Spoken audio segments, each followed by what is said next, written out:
அன்பிற்கினிய சகோதர சகோதரிகளை வணக்கம். நீங்கள் கேட்கவிருப்பது டிவைன் விஸ்டம் மினிஸ்ட்ரீஸ் வழங்கும் இன்றைய இறைவார்த்தையும் மறையுரையும். 2025 நவம்பர் மாதம் 27ஆம் தேதி, பொதுக்காலம் 34ஆம் வாரம், வியாழக்கிழமை. முதல் வாசகம். கடவுள் தம் தூதரை அனுப்பி சிங்கங்களின் வாய்களை கட்டி போட்டார். இறைவாக்கினர் தானியேல் நூலிலிருந்து வாசகம். அதிகாரம் 6, இறைவசனங்கள் 11 முதல் 27 முடிய. அந்நாள்களில் முன்னரே கூடி பேசிக் கொண்டபடி அந்த மனிதர்கள் உள்ளே நுழைந்து தானியேல் தம் கடவுளிடம் வேண்டுவதையும் மன்றாடுவதையும் கண்டார்கள். உடனே அவர்கள் அரசனை அணுகி அவனது தடையுத்தரவை பற்றி குறிப்பிட்டு, அரசரே, 30 நாள் வரையில் அரசராகிய இம்மிடமன்றி வேறெந்த தெய்வத்திடமோ மனிதனிடமோ யாதொரு விண்ணப்பம் செய்கின்ற எந்த மனிதனும் சிங்க குகையில் தள்ளப்படுவான் என்ற தடையுத்தரவில் கையொப்பமிட்டுள்ளீர் அல்லவா என்றார்கள். அதற்கு அரசன், ஆம், மேதியர் பாரசீகரின் சட்டங்கள் மாறாதிருப்பது போல் இதுவும் மாறாததே என்றார். உடனே அவர்கள் அரசனை நோக்கி, யூதாவிலிருந்து சிறைப்பிடித்து கொண்டு வரப்பட்டவர்களுள் ஒருவனாகிய தானியேல் உம்மை மதியாமல் நீர் கையொப்பமிட்டுள்ள தடையுத்தரவை மீறி நாள்தோறும் 3 வேளையும் வேண்டுதல் செய்கிறான் என்றார்கள். ஆனால் அரசன் இந்த சொற்களை கேட்டு மிகவும் மன வருந்தினான். தானியேலை காப்பாற்ற தனக்குள் உறுதி பூண்டவனாய் அன்று கதிரவன் மறையும் வரையில் அவரை காப்பாற்ற வழி தேடினான். ஆனால் அந்த மனிதர்கள் முன்னரே கூடி பேசிக் கொண்டபடி அரசனிடம் வந்து அவனை நோக்கி, அரசரே, மேதியர் பாரசீகரின் சட்டப்படி அரசன் விடுத்த தடையுத்தரவோ சட்டமோ மாற்றத்திற்கு அப்பாற்பட்டது என்பதை தெரிந்து கொள்ளும் என்றனர். ஆகவே அரசனுடைய கட்டளைப்படி தானியேல் கொண்டு வரப்பட்டு சிங்க குகையில் தள்ளப்பட்டார். அப்பொழுது அரசன் தானியேலை நோக்கி, நீ இடைவிடாமல் வழிபடும் உன் கடவுள் உன்னை விடுவிப்பாராக என்றார். அவர்கள் ஒரு பெரிய கல்லை புரட்டி கொண்டு வந்து குகையின் வாயிலை அடைத்தார்கள். தானியேலுக்கு செய்யப்பட்டதில் யாதொன்றும் மாற்றப்படாதிருக்கும்படி அரசன் தன் மோதிரத்தாலும் தம் உயர்குடி மக்களின் மோதிரங்களாலும் அதற்கு முத்திரையிட்டான். பின்னர் அரசன் அரண்மனைக்கு திரும்பி சென்று அன்றிரவு முழுவதும் உணவு கொள்ளவில்லை. வேறு எந்த களியாட்டத்திலும் ஈடுபடவில்லை. உறக்கமும் அவனை விட்டு அகன்றது. பொழுது புலர்ந்தவுடன் அவன் எழுந்து சிங்க குகைக்கு விரைந்து சென்றான். தானியேல் இருந்த குகை அருகில் வந்தவுடன் துயர குரலில் அவன் தானியேலை நோக்கி, தானியேல், என்றுமுள்ள கடவுளின் ஊழியனே, நீ இடைவிடாமல் வழிபடும் உன் கடவுளால் உன்னை சிங்கங்களில் நின்று விடுவிக்க முடிந்ததா என்று உரக்க கேட்டான். அதற்கு தானியேல் அரசனிடம், அரசரே, நீ நீடூழி வாழ்க. என் கடவுள் தம் தூதரை அனுப்பி சிங்கங்களின் வாய்களை கட்டி போட்டார். அவை எனக்கு தீங்கு எதுவும் செய்யவில்லை. ஏனெனில் அவர் திருமுன் நான் மாசற்றவன். மேலும் அரசரே, முன்னிலையிலும் நான் குற்றமற்றவனே என்று மறுமொழி கொடுத்தார். எனவே அரசன் மிகவும் மனமகிழ்ந்து உடனே தானியேலை குகையிலிருந்து விடுவிக்குமாறு கட்டளையிட்டான். அவ்வாறே தானியேலை குகையிலிருந்து வெளியே தூக்கினார்கள். அவருக்கு யாதொரு தீங்கும் நேரிடவில்லை. ஏனெனில் அவர் தம் கடவுளை உறுதியாக நம்பினார். பிறகு அரசனது கட்டளைக்கிணங்க தானியேலை குற்றம் சாட்டியவர்கள் இழுத்து கொண்டு வரப்பட்டனர். அவர்களும் அவர்களுடைய மனைவி மக்களும் சிங்க குகையினுள் தள்ளப்பட்டார்கள். அவர்கள் குகையின் அடித்தளத்தை அடையும் முன்னே சிங்கங்கள் அவர்களை கவி பிடித்து அவர்களுடைய எலும்புகளை எல்லாம் நொறுக்கிவிட்டன.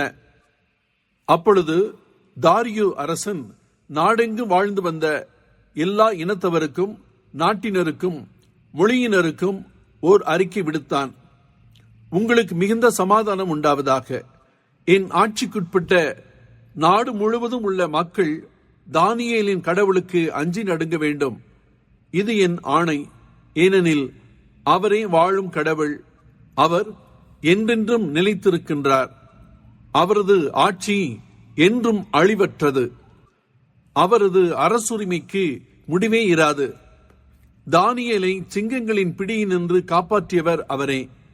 அவரே மீட்பவர், விடுதலை அளிப்பவரும் அவரே. விண்ணிலும் மண்ணிலும் அரிய செயல்களையும் வித்தைகளையும் ஆற்றுபவர் அவரே. ஆண்டவரின் அருள்வாக்கு. பதிலுரை பாடல் பல்லவி. என்றென்றும் அவரை புகழ்ந்து பாடி ஏத்தி போற்றுங்கள். பனி திவலைகளே, பனி மழையே, ஆண்டவரை வாழ்த்துங்கள். பல்லவி. என்றென்றும் அவரை புகழ்ந்து பாடி ஏத்தி போற்றுங்கள். பனிக்கெட்டியே, குளிர்மையே, ஆண்டவரை வாழ்த்துங்கள். உறைபனியே, மூடுபனியே, ஆண்டவரை வாழ்த்துங்கள். பல்லவி. என்றென்றும் அவரை புகழ்ந்து பாடி ஏத்தி போற்றுங்கள். இரவே பகலே, ஆண்டவரை வாழ்த்துங்கள். ஒளியே இருளே, ஆண்டவரை வாழ்த்துங்கள். பல்லவி. என்றென்றும் அவரை புகழ்ந்து பாடி ஏத்தி போற்றுங்கள். மின்னல்களே முகில்களே, ஆண்டவரை வாழ்த்துங்கள். மண்ணுலகு ஆண்டவரை வாழ்த்துவதாக. பல்லவி. என்றென்றும் அவரை புகழ்ந்து பாடி ஏத்தி போற்றுங்கள். நற்செய்திக்கு முன் வாழ்த்தொலி. அல்லேலுயா, அல்லேலுயா. நீங்கள் தலை நிமிர்ந்து நில்லுங்கள், ஏனெனில் உங்கள் மீட்பு நெருங்கி வருகின்றது. அல்லேலுயா. அன்புள்ள சகோதர சகோதரிகளே, வணக்கம். அனைவருக்கும் நல்வாழ்த்துக்கள். நீங்கள் கேட்கவிருப்பது டிவைன் விஸ்டம் மினிஸ்ட்ரீஸ் வழங்கும் விவிலிய முழக்கம். 2025 நவம்பர் 27ஆம் தேதி, பொதுக்காலம் 34ஆம் வாரம், வியாழக்கிழமை. ஆண்டவர் உங்களோடு இருப்பாராக. லூக்கா எழுதிய நற்செய்தியிலிருந்து வாசகம். அதிகாரம் 21, இறைவார்த்தைகள் 20 தொடங்கி 28 முடிய. அக்காலத்தில் இயேசு தம் சீடர்களை நோக்கி கூறியது: எருசலேமை படைகள் சூழ்ந்திருப்பதை நீங்கள் காணும்போது அதன் அழிவு நெருங்கி வந்துவிட்டது என அறிந்து கொள்ளுங்கள். அப்போது யூதேயாவில் உள்ளவர்கள் மலைகளுக்கு தப்பி ஓடட்டும், நகரத்தின் நடுவில் உள்ளவர்கள் வெளியேறட்டும். நாட்டுப்புறங்களில் இருப்பவர்கள் நகரத்திற்குள்ளே வரவேண்டாம், ஏனெனில் அவை பழி வாங்கும் நாள்கள். அப்போது மறைநூலில் எழுதியுள்ள யாவும் நிறைவேறும். அந்நாள்களில் கருவுற்றிருப்போர், பாலூட்டுவோர் ஆகியோரின் நிலைமை அந்தோ பரிதாபம். ஏனெனில் மண்ணுலகின் மீது பேரிடரும் அம்மக்கள் மீது கடவுளின் சினமும் வரும். அவர்கள் கூரான வாளால் வீழ்த்தப்படுவார்கள். எல்லா நாடுகளுக்கும் சிறைபிடித்து செல்லப்படுவார்கள். பிற இனத்தார் காலம் நிறைவு பெறும் வரை எருசலேம் அவர்களால் மிதிக்கப்படும். மேலும் கதிரவனிலும் நிலாவிலும் விண்மீன்களும் அடையாளங்களும் தென்படும். மண்ணுலகில் மக்களினங்கள் கடலின் கொந்தளிப்பின் முழக்கத்தினால் கலங்கி என்ன செய்வதென்று தெரியாது குழப்பமடைவார்கள். உலகிற்கு என்ன நேருமோ என எண்ணி மனிதர் அச்சத்தினால் மயக்கமுறுவர். ஏனெனில் வான்வெளிக்கோள்கள் அதிரும். அப்போது மிகுந்த வல்லமையோடும் மாட்சியோடும் மானிட மகன் மேகங்கள் மீது வருவதை அவர்கள் காண்பார்கள். இவை நிகழத் தொடங்கும் போது நீங்கள் தலை நிமிர்ந்து நில்லுங்கள், ஏனெனில் உங்கள் மீட்பு நெருங்கி வருகின்றது. இது ஆண்டவர் வழங்கும் அருள்வாக்கு.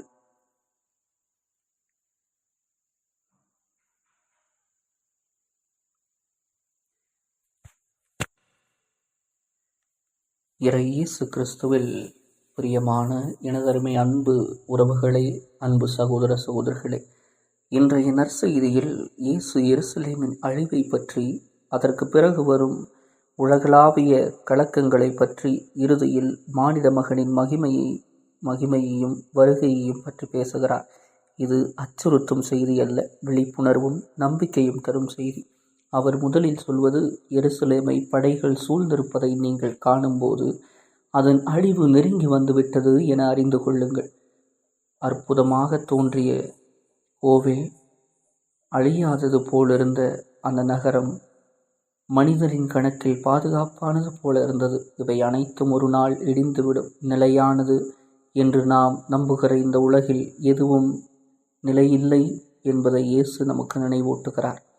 அதனால் அவரிடமிருந்து முன்கூட்டியே வரும் எச்சரிக்கை, யூதேயாவில் உள்ளவர்கள் மலைகளுக்கு தப்பியோடட்டும், நகரத்தில் இருப்பவர்கள் வெளியேறட்டும், புறநகர் மக்கள் நகரத்திற்குள் வராதீர்கள். ஏன், அவை பழிவாங்கும் நாள்கள். அதாவது இறைவன் மனிதன் இறைவனிடமிருந்து அள்ளி சென்றால் அவன் கட்டிய நகரங்களும் பாதுகாப்புகளும் சிதைந்து போகும்.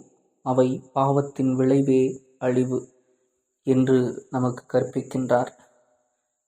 இதை நாம் வாசிக்கின்ற பொழுது பயமோ குழப்பமோ வரலாம். ஆனால் இயேசுவின் நோக்கம் பயப்பட செய்வது அல்ல. அவர் நம் கண்களை இறுதியாக நம்பிக்கையோடு நம்மை நோக்க நம் கண்களை திறக்க வைக்கிறார். இயேசு கிறிஸ்து சொல்லுகிறார், அப்போது மானிட மகன் வல்லமையோடும் மாட்சியோடும் மேகங்கள் மீது வருவதை அவர்கள் காண்பார்கள். உலகம் குலுங்கினாலும் விசுவாசத்தின் இதயம் குழைய வேண்டியதில்லை. ஏனெனில் காலத்தின் முடிவில் வருவது அழிவல்ல, மீட்பு என்று சொல்லுகிறார். அது காரணமாக இயேசு இறுதியில் அளிக்கும் உத்தரவு ஒளிமயமானது. இவை நிகழத் தொடங்கும் போது தலை நிமிர்ந்து நில்லுங்கள், உங்கள் மீட்பு நெருங்கி வந்துவிட்டது என்று சொல்லுகிறார். இவ்வார்த்தைகள் நம்பிக்கையின் இதயத்தில் தைரியத்தையும் நம்பிக்கையையும் விதைக்கின்றன.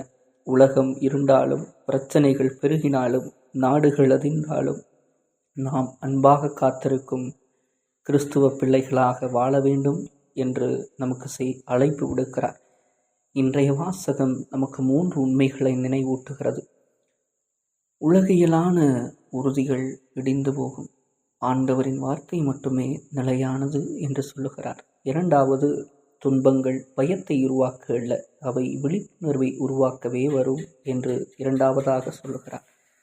3வதாக கூறுகிறார், ஒவ்வொரு விசுவாசியும் ஒவ்வொரு நம்பிக்கையாளரும் ஒருபோதும் தலை குனியக்கூடாது. அவர்களோடு நான் இருக்கிறேன், தலை நிமிர்ந்து நில்லுங்கள் என்று நம்மை பார்த்து நம் ஆண்டவர் இயேசு கிறிஸ்து கூறுகிறார். ஏனெனில் நம் மீட்பர் வருவார், வந்து கொண்டிருக்கிறார், வருவார், வருகிறார் என்கிற நம்பிக்கையோடு நாம் ஒவ்வொரு நாளையும் செலவிடுவோம். அன்பர்களே, இவ்வுலகத்தில் என்ன நடந்தாலும் கிறிஸ்து நம்மோடு இருக்கிறார். இறுதியில் அவர் நம்மை தம் வாசலில் அழைக்கும் வரை நம்பிக்கையுடன் காத்திருக்க வேண்டும். ஆமென். ஆண்டவர் உங்களோடு இருப்பாராக. எல்லாம் வல்ல இறைவன், தந்தை, மகன், தூய ஆவியார் உங்களை நிறைவாக ஆசிர்வதிப்பாராக. ஆமென்.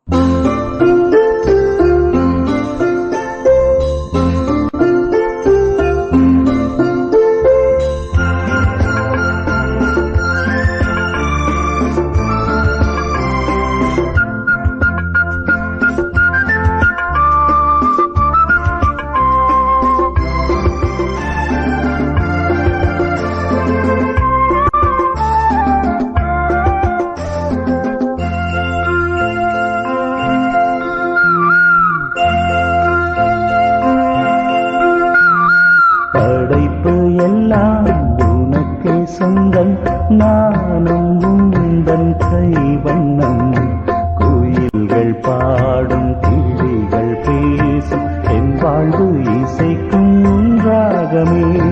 குயில்கள் பாடும் கிளிகள் பேசும் என் வாழ்வு இசைக்கும் ராகமே.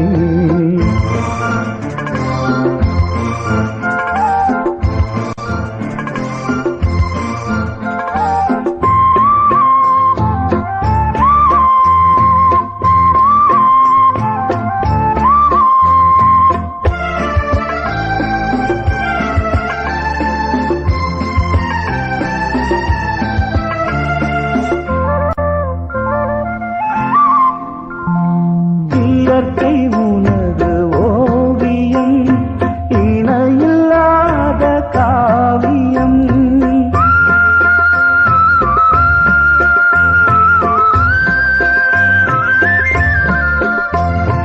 இயற்கை உனது ஓவியம், இணையில்லாத காவியம். அகிலம் என்னும் ஆலயம், நானும் அதில் ஓராகவம். அகிலம் என்னும் ஆலயம், நானும் அதில் ஓராகமம். உள்ளம் எங்கள் உள்ளம் அது என்னாலும் இல்லமே. உள்ளம் எந்தன் உள்ளம் அது என்னாலும் இல்லமே. படைப்பு எல்லாம் உனக்கே சொந்தம், நானும் உந்தன் கைவண்ணம். குயில்கள் பாடும் கிளிகள் பேசும் என் வாழ்வு இசைக்கும் உன்றாகமே. குயில்கள் பாடும் கிளிகள் பேசும் என் வாழ்வு இசைக்கும் உன்றாகமே.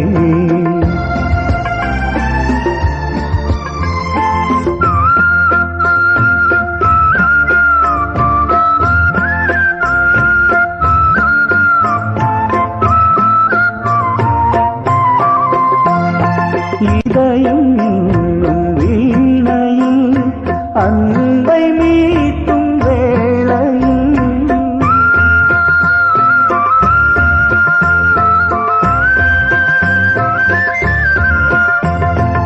இதயம் என்னும் வீணையில் அன்பை மீட்டும் வேளையில் வசந்தராகம் கேட்கவே ஏழை என்னில் வாருமே. வசந்தராகம் கேட்கவே ஏழை என்னில் வாருமே. தந்தே என்னை தந்தே என்றும் என் வாழ்வு உன்னோடுதான். தந்தே என்னை தந்தே என்றும் என் வாழ்வு உன்னோடுதான். படைப்பு எல்லாம் உனக்கே சொந்தம், நானும் உந்தன் கைவண்ணம். குயில்கள் பாடும் கிளிகள் பேசும் என் வாழ்வு இசைக்கும் உன்றாகமே. குயில்கள் பாடும் கிளிகள் பேசும் என் வாழ்வு இசைக்கும் உன்றாகமே.